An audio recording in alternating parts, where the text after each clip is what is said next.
Assalamualaikum warahmatullahi wabarakatuh. Alhamdulillah. Alhamdulillahilladzi arsala rasulahu bil huda wa dinil haq liyudhhirahu 'ala dini kullih wa kafa billahi syahida. Asyhadu an la ilaha illallah wa asyhadu anna Muhammadan 'abduhu wa rasuluhu la nabiyya ba'dah. Allahumma shalli 'ala Muhammad wa ala alihi wa sahbihi wa man tabi'ahum bi ihsanin ila yaumiddin. Amma ba'du, kita bersyukur kepada Allah Subhanahu wa taala atas segala nikmat yang diberikan oleh Allah kepada kita semua, terutama sampai pada pagi hari ini kita masih diberikan kekuatan iman dan Islam. Kita masih diberikan kesehatan serta kesempatan sehingga kita masih bisa melaksanakan kewajiban kita salat subuh berjamaah, dan kita lanjutkan dengan mengkaji agama Allah Subhanahu wa taala. Mudah-mudahan kesempatan semacam ini senantiasa diberikan oleh Allah kepada kita semua sampai nanti kita menghadap kepada Allah yang tentunya dalam posisi husnul khatimah.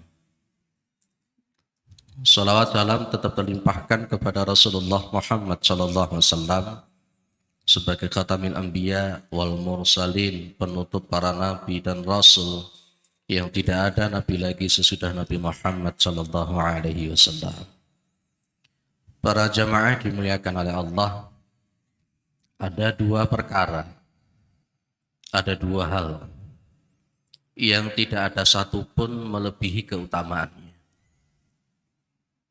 Tidak ada satupun yang melebihi keutamaannya. Khoslatani la syai'a afdalu minhuma, kata Nabi.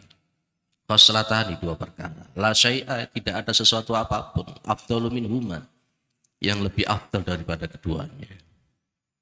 Kata Rasulullah adalah al-imanu billahi wa naf'u bil muslimin. Ada dua perkara di sini. Yang pertama kata Nabi adalah al-imanu billah, beriman kepada Allah Subhanahu wa taala. Tidak ada satu perkara pun yang melebihi keutamaannya daripada beriman kepada Allah Subhanahu wa taala. Yang menjadi pertanyaan adalah iman kepada Allah itu yang kayak apa? Kalau kita merujuk kepada Al-Quran, semua ayat-ayat Al-Quran dan sunnah Rasulullah Muhammad SAW, yang namanya iman kepada Allah itu harus memenuhi tiga unsur. Ya, beriman kepada Allah itu harus memenuhi tiga unsur. Ada yang kita sebut dengan iqrarun bil lisan. Iqrarun bil lisan itu berarti konteksnya bagaimana kita itu berikrar dengan lidah kita. Harus mengucapkan dengan lidah kita. Kita mengatakan saya beriman kepada Allah, saya beriman kepada Rasulullah. Harus diucapkan.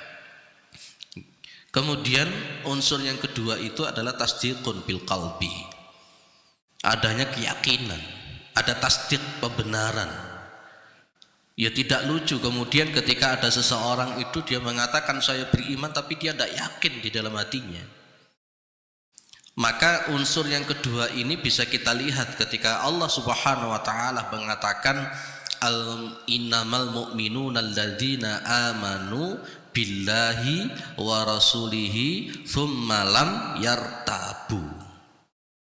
Kalimat lam yartabu itu dijadikan syarat mutlak oleh Allah Subhanahu wa taala bagi orang-orang yang mengaku dirinya beriman.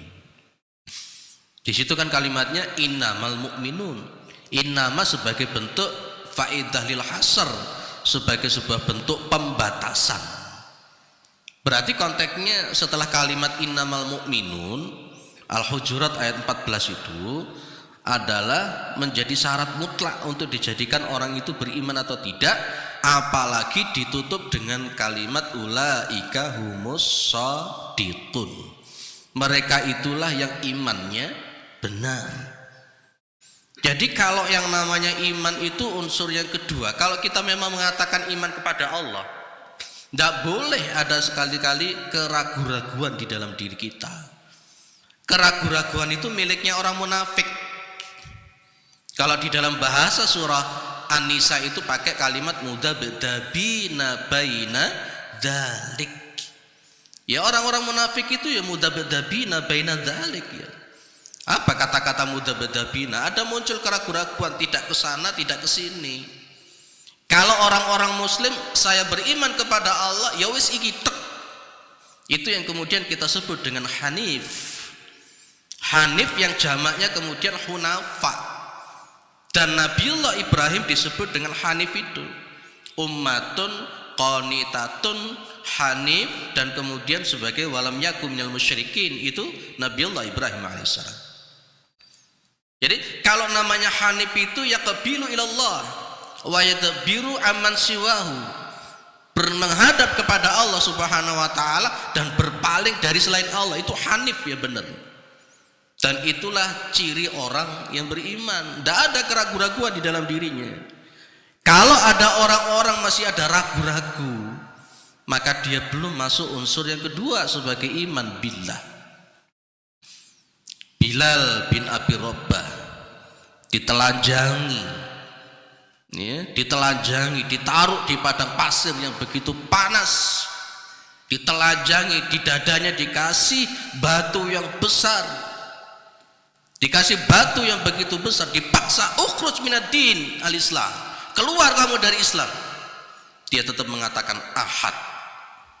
Ini loh yang kita sebut dengan tasdiqun bil qalbi. Kalau dapat supermi kemudian murtad, kemudian dapat wanita cantik murtad, ini belum. Maka kemudian ketika sudah ada tasdiqun bil qalbi, maka muncul yang nomor 3. Apa? Wa amalun bil arkan. Wa amalun bil arkan, mengamalkan dengan amal perbuatan. Tidak cukup hanya di batin yakin, tidak cukup hanya sekedar diucapkan dalam lidah, tapi harus dibuktikan dengan perbuatan. Maka posisinya kemudian surah As-Saff itu jelas.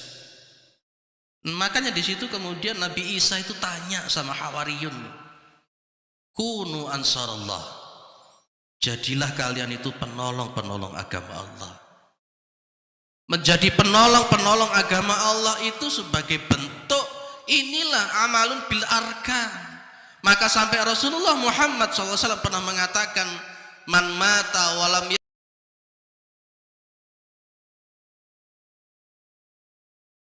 siapa yang dia mati walam yaghzu, dia berjuang, tidak berjuang untuk li'ila'i kalimatillahi ta'ala, walam yuhaddis bihi nafsahu, tidak pernah terbersit di dalam dirinya, di dalam hatinya untuk memperjuangkan agama Allah, menjadi ansarullah, maka mata ala su'batim minan nifaq, maka dia itu mati dengan membawa cabang-cabang kemunafikan.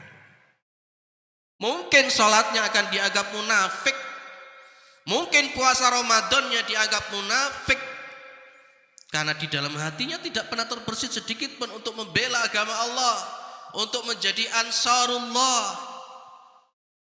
Maka Hawariyun dengan tegas mengatakan, nahnu ansarullah, kami ini adalah penolong-penolong agama Allah Subhanahu wa ta'ala.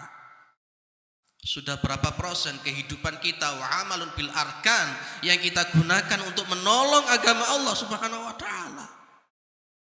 Atau kita selama ini beragama adalah ada unsur kepentingan duniawi.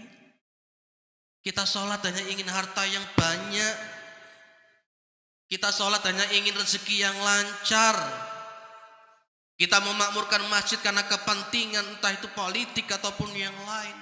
Ini bukan ansarullah. Maka nanti ada hizbullah wa hizbus syayatin. Ada tentara-tentaranya Allah dan ada tentara-tentaranya syaitan laknatullah alaihim. Maka betul nanti yang dikatakan oleh Rasulullah Muhammad SAW, di akhir zaman nanti akan muncul wa masajiduhum amiratun, bahwa masjid-masjid mereka umat Islam itu nanti rame, megah, bagus. Wahiyya qurabun minad huda. Tapi justru bagusnya masjid tersebut, ramenya masjidnya tersebut, jamaahnya itu wahiyya qurabun minal huda, jauh daripada petunjuknya Allah Subhanahu wa taala. Semakin banyak masjid-masjid diror, semakin banyak masjid-masjid diror. Kepentingan masuknya ke masjid bukan innama ya'muru masajidallahi man amana billah wal yaumil akhir, bukan itu. Akhirnya nanti yang muncul. Puasa Ramadan ini adalah bentuk amalun bil arkan. Kenapa kita katakan bahwa puasa Ramadan itu merupakan amalun bil arkan? Karena diawali dengan innamal mu'minun, itu adalah ya ayyuhalladzina amanu kutiba alaikumus syiyam kama kutiba alal ladzina min qablikum la'allakum tattaqun. Yang dipanggil oleh Allah itu bukan agamanya. Yang dipanggil oleh Allah itu adalah imannya. Karena tidak semua orang yang beragama Islam itu beriman kepada Allah. Banyak umat Islam itu imannya hanya sebatas mulut. Banyak umat Islam itu imannya hanya sekedar diucapkan, ditulisan. Tapi betapa banyak umat Islam itu yang tidak melakukan ibadah puasa Ramadan. Apalagi dengan kata-kata hormati orang yang tidak berpuasa. Ini sangat-sangat menarik model semacam itu. Kita bisa melihat nanti, terutama 10 hari yang kedua, begitu enjoynya nanti makan di pinggir jalan, begitu enjoynya mereka berpacaran, begitu enjoynya mereka menontonkan bahwa dia tidak berpuasa, bangga dengan tidak puasanya itu. Inilah Islam. Dianya yang Islam tapi belum beriman kepada Allah Subhanahu wa taala. Maka tidak ada sesuatu yang lebih afdal daripada beriman kepada Allah yang harus diaplikatifkan di dalam kehidupan. Makanya tadi saya sebut Hujurat ayat 14 itu ditambahi tsumma lam yartabu wajahadu bi amwalihim wa anfusihim fisabilillah. Kemudian mereka berjuang di jalan Allah, baik dengan menggunakan hartanya, menggunakan nyawanya. Ulaika humus shadiqun. Mereka itulah adalah imannya yang shadiqun, imannya yang benar. Berarti kalau tidak ada aplikatifnya, kalau tidak ada esensinya, tidak ada perbuatannya, maka ayatnya bukan pakai ulaika humus shadiqun, tapi ayatnya itu menjadi ulaika humul kadzibun. Dari sini kita sudah pahami, iman itu mung orang ngomong tok. Maka posisinya dikatakan kabura maqatan indallahi an taqulu ma la taf'alun. Kemurkaan Allah itu begitu besar ketika kalian mengatakan sesuatu ma la taf'alun yang kalian itu tidak melakukannya. Maka di sini konteksnya iman itu berarti yo lahir yo batin, yo jobo yo jero. Itu namanya iman dan bisa kita tampakkan dalam posisi amalun bil arkan. Menarik sekali pas ketika Rasulullah mengatakan begini. Idza ra'aitum ar-rajula ya'taduna ilal masajid fashhadu lahu bil iman. Jika kalian melihat ada seseorang laki-laki, ya kan, ya'taduna ilal masajid, dia itu membiasakan diri pergi untuk ke masjid. Untuk apa? Salat berjamaah, memakmurkan masjid. Maka Nabi bilang, fashhadu lahu bil iman. Saksikanlah bahwa dia itu adalah termasuk orang-orang yang beriman. Itu kalau boleh kita pahami secara mafhum mukhalafah. Orang-orang yang tidak suka pergi ke masjid untuk salat jamaah itu berarti imannya masih tanda tanya besar itu. Karena konteksnya untuk laki-laki itu afdalu sholatikum fi buyutikum ilal maktubah. Bahwa sebaik-baiknya sholat kalian itu di rumah kalian kecuali sholat 5 waktu. Ini laki-laki. Maka benar Nabi tadi mengatakan ya'taduna ilal masajid fashhadu lahu bil iman. Saksikan bahwa dia itu adalah orang-orang yang beriman. Para jamaah dimuliakan oleh Allah. Puasa kita nanti otomatis membentuk perilaku yang kita sebut dengan la'allakum tattaqun. Nanti kita akan bisa lihat apakah memang kita sanggup untuk memenuhi pesan-pesan esensi daripada puasa Ramadan atau tidak. Kita lihat nanti setelah keluar dari bulan Ramadan. Atau mungkin sebelum kita keluar dari bulan Ramadan, pada posisi kita sedang berpuasa itu loh, tingkah laku kita prosesnya sudah berubah jadi baik atau tidak. Ataukah kita ini puasa hanya sekedar menahan lapar dan haus, yang itu kemudian disebut oleh Rasulullah Muhammad SAW, kam min sa'imin laisa lahu min siyamihi ilal ju' wal atas. Betapa banyak orang yang berpuasa tapi dia tidak mendapatkan apa-apa kecuali hanya lapar dan haus. Itu poin yang pertama.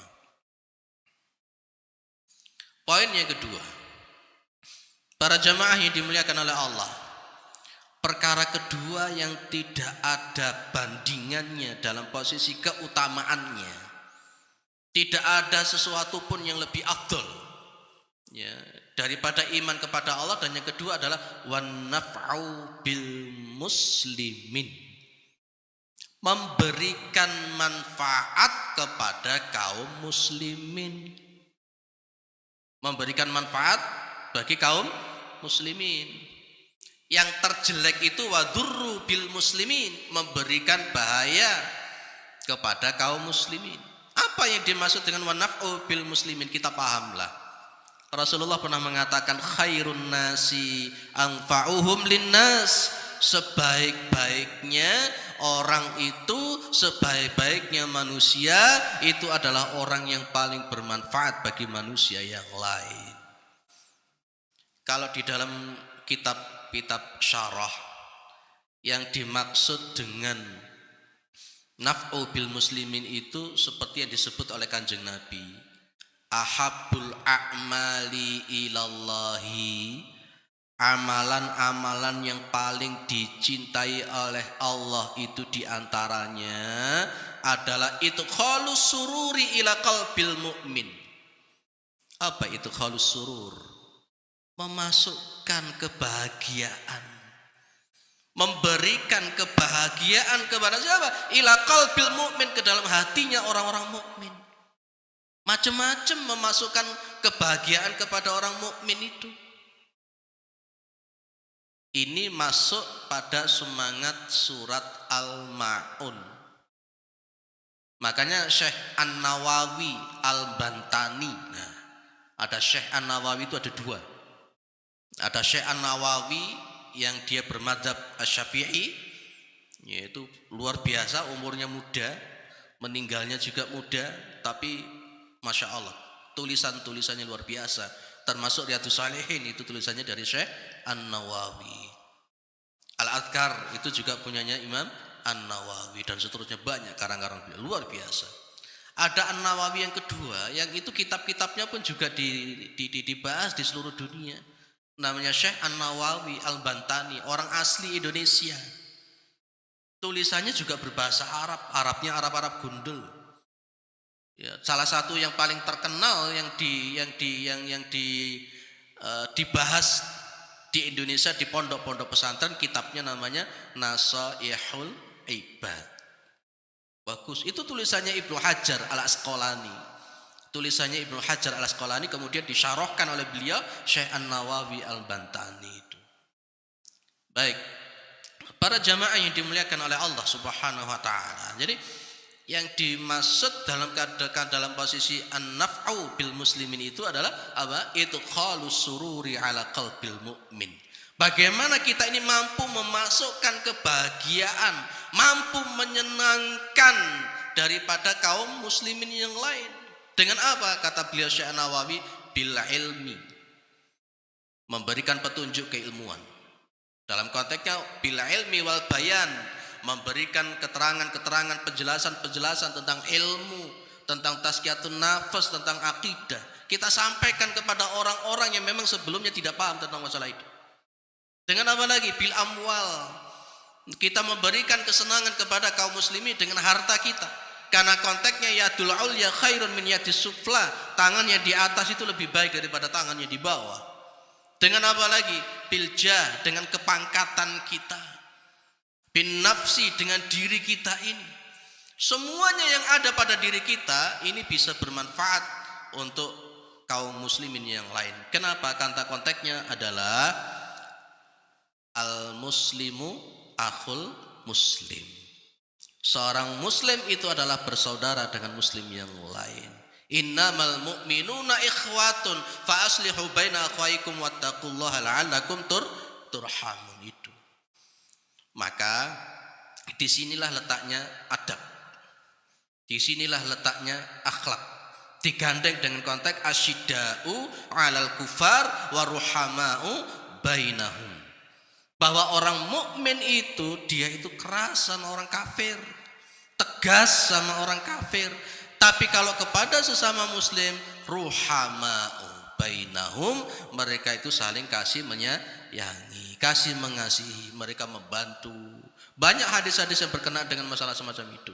Terakhir sebagai penutup, enggak usah banyak-banyak, ya lumayan ya. Ini karena umbine ya.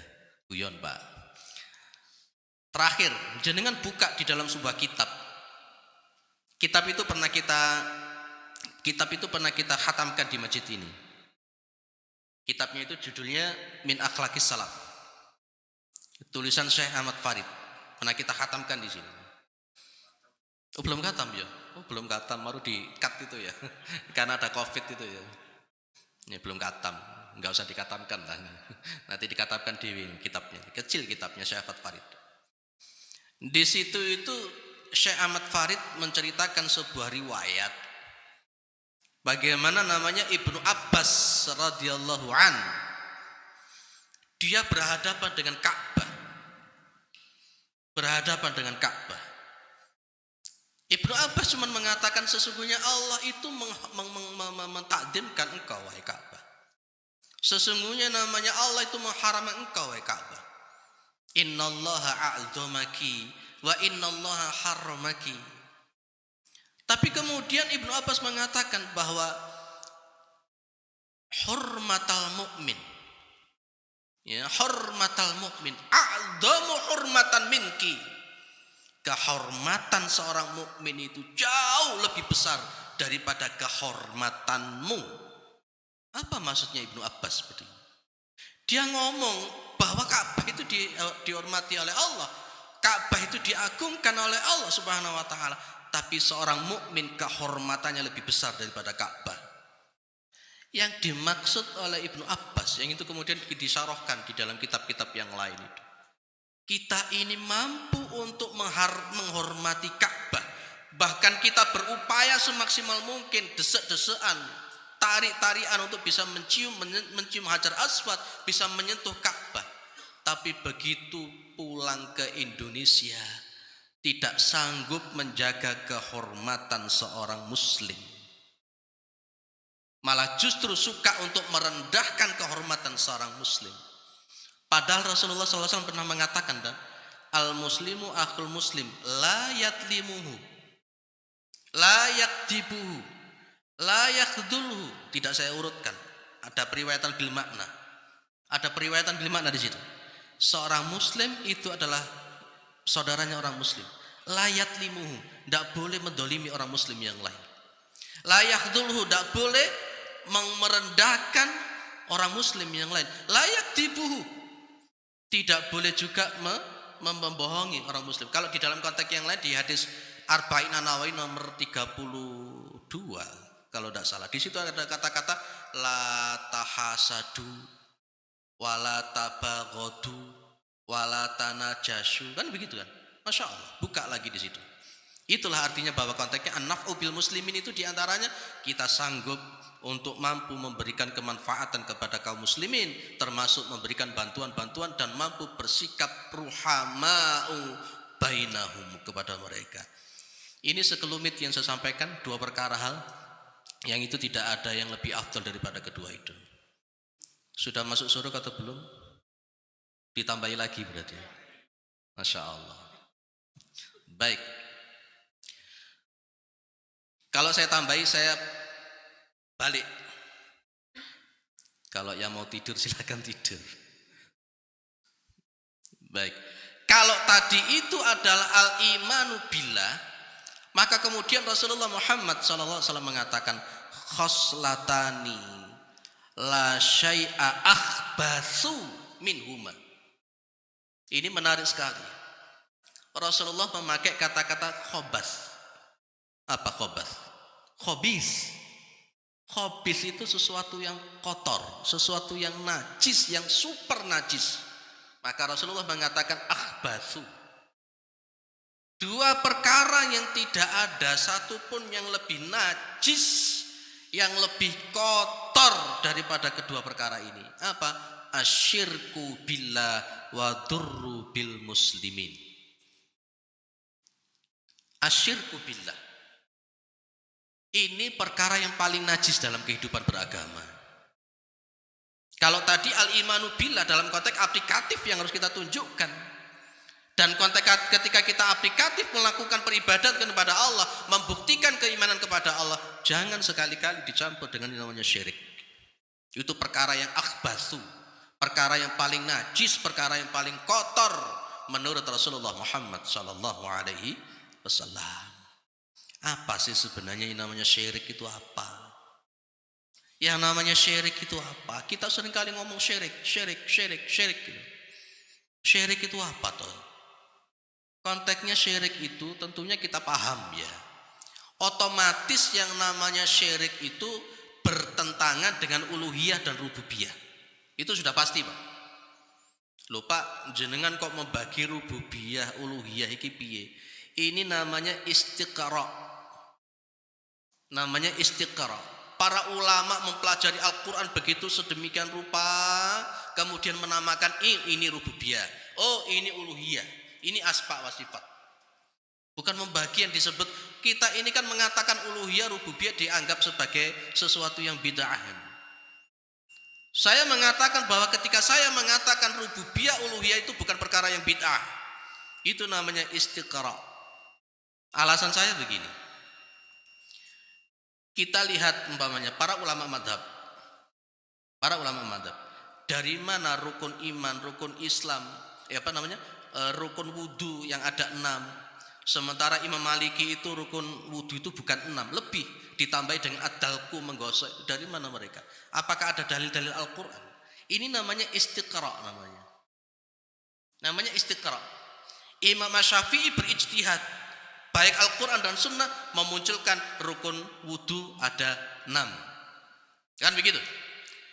Imam Malik istiqra' lagi, baca Al-Quran dan Sunnah. Oh ternyata rukun wudu itu ada 7. Kenapa bisa berbeda? Inilah istiqra'. Ketika saya mengatakan rububiyah, itulah istiqra' yang dipahami oleh para ulama. Dibahas, oh ini maksudnya rububiyah itu begini, maksudnya uluhiyah itu begini. Bukan membagi tauhid kepada 3, istiqra' namanya. Kita ini dibid'ahkan karena kita mengatakan tauhid dibagi menjadi 3. Sementara mereka sendiri bid'ahnya juga lebih luar biasa.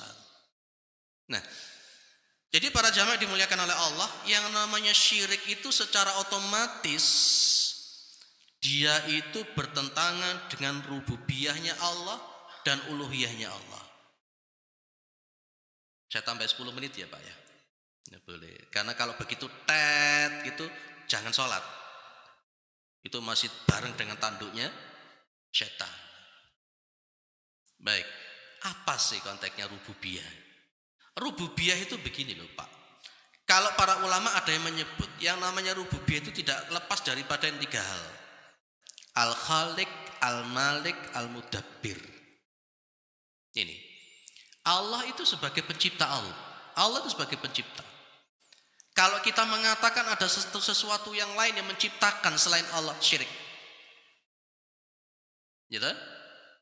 Kedua, Allah itu adalah Al-Malik. Allah itu penguasa, raja di raja alam semesta, pemilik sekaligus penguasa. Tidak ada satupun yang sanggup untuk mendatangkan rezeki mendatangkan manfaat, mendatangkan mudarat kecuali Allah. Kalau kita meyakini ada suatu benda bisa mendatangkan manfaat, itu syirik. Termasuk, mohon maaf, ketika kita mengatakan Rasulullah mampu mendatangkan manfaat. Rasulullah sendiri itu sudah mengatakan, beliau itu basyarum mitlukum yuha ilayya, dan beliau mengatakan tidak bisa mendatangkan apa-apa. La amliku lakum darron wala naf'ah. Saya ini, kata Nabi, tidak mampu mendatangkan untuk kalian itu naf'an wala darron. Karena itu al-maliknya cuma Allah. Kalau kita mengatakan bahwa ada sesuatu yang lain yang bisa mendatangkan manfaat mudarat, itu syirik. Ketika kita mengatakan saya bekerja, kemudian dan bekerja saya mendapatkan rezeki, itu syirik. Itu syirik. Ini konteksnya rububiyah. Sehingga katakanlah kalau dalam bahasa Asmaul Husna itu Ar-Razzaq itu cuma Allah, Al-Wahhab itu cuma Allah, Al-Fattah itu cuma Allah, bukan yang lain. Makanya Qarun itu, namanya Qarun itu, dia itu dibenamkan ke mana? Ke bumi. Ketika dia ditanya, kamu kok bisa sukses seperti itu, kenapa? Dia mengatakan, inna ma'utituhu ala ilmin indi. Saya itu bisa kaya, saya bisa sukses karena saya punya ilmu. Wa qasafnahu wa bidarihi al-ardo. Allah gak ridho ketika dia mengatakan saya kaya karena saya punya ilmu. Ini al-Malik. Kemudian apa? Al-Mudabbir. Al-Mudabbir itu adalah Allah yang mengatur. Jenengan buka di kitab Fathul Majid. Sudah katam enggak di sini kitab Fathul Majid di sini? Kitab Tauhid. Belum ya, Masya Allah. Ngaji apa loh? Lek tematik terus ya, malah tempuk-tempuk terus. Ngaji kitab, Ustadz ini kitab A, Ustadz ini kitab B, Ustadz ini kitab C, dan kemudian apa namanya, jamaahnya juga punya kitabnya. Al-Mudabbir itu Allah yang ngatur. Allah itu yang ngatur, Pak. Makanya kalau jenengan buka di dalam kitab Fathul Majid, kita itu tidak boleh mengucapkan andai kata ketika sesuatu itu sudah terjadi. Tidak boleh. Di situ Al-Syekh memberikan syarah di bawah. Ketika kita mengatakan andai kata, umpamanya begini, umpamanya pas kita macet, begitu macet kita ngomong, oh andai kata aku mang lewat kono, iki gak macet, itu syirik gitu. Baru tahu ya. Tidak boleh kita mengatakan andai kata saya tadi gak lewat sini. Tidak boleh kata Rasulullah. Dan itu kata Rasulullah Muhammad SAW, inna kalimatal lau taftahu amala syayatin. Sesungguhnya kata-kata lau itu membuka amalannya setan. Kenapa? Kita itu sok-sokan ngerti tentang masalah yang gaib. Tidak boleh. Maka pas ketika kita terjadi sesuatu kok tidak sesuai dengan harapan kita, jangan sekali-kali mengatakan lau. Kata Rasulullah, walakin qul qadarullahi masyaallahu fa'ala. Bilang qadarullah. Nah kita itu ndak ya. Kadang-kala muring-muring, nyapa mang liwat kene gak liwat kene mau ya. Syirik lo ternyata itu. Loh itu yang saya katakan konteksnya rububiyah. Yang namanya syirik itu bertentangan dengan rububiyah. Juga apa lagi? Syirik itu bertentangan dengan uluhiyah. Uluhiyah itu konteksnya adalah iya karena butuh, iya karena sta'innya itu. Ilahinnas, ada malikinnas, ada robinnas kalau dalam surah dalam surat An-Nas itu. Jadi perkara yang paling najis itu adalah ketika kita syirik. Termasuk gini juga, mohon maaf dalam keseharian. Rasulullah kan mengatakan dalam sebuah hadis, yang itu hadis qudsi. Allah mengatakan dalam hadis qudsi itu, la tasubbu ad-dahra wa ana ad-dahru uqallibu al-lail wan nahar. Jangan sekali-kali kamu itu mohon maaf, salah. Allah mengatakan begini, yu'dini ibnu Adam, ya subuh ad-dahra wa ana ad-dahr, uqallibu al-lail wan nahar. Itu yang benar. Manusia itu menyakiti aku, kata Allah. Ya subuh ad-dahra, dia itu mencela musim. Pas wayai udan dia ngomong, iki nyapa to kok udan. Aku kate nang masjid kok udan. Mohon maaf, itu yasubbu ad-dahru. Wa ana ad-dahru, kata Allah, saya ini adalah musim.